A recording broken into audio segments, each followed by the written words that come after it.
Service in Boston has issued a special marine warning for the Buzzards Bay, Cape Cod Bay, Nantucket Sound, Vineyard Sound, until 8 a.m. Eastern Daylight Time. At 7 a.m. Eastern Daylight Time, a strong thunderstorm small craft could be damaged in briefly higher winds and suddenly higher waves. Locations impacted include Hyannisport, Rocky Point, Nantucket Sound, Round Hill Point. Include Hyannisport, Rocky Point, Nantucket Sound, Round Hill Point, Teaticket, West Island, and Buzzards Bay, Woods Hole, Point Gammon, and Barnstable Harbor. Move to safe harbor until hazardous weather passes.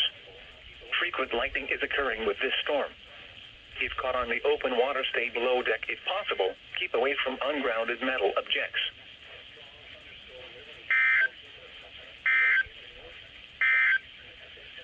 The National Weather Service in Boston has issued a severe thunderstorm warning for southwestern Plymouth County and southeast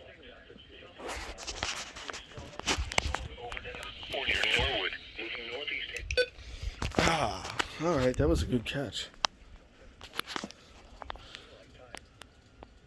6:38 a.m. Eastern Daylight Time, a severe thunderstorm was Let's turn it up back to monitor level.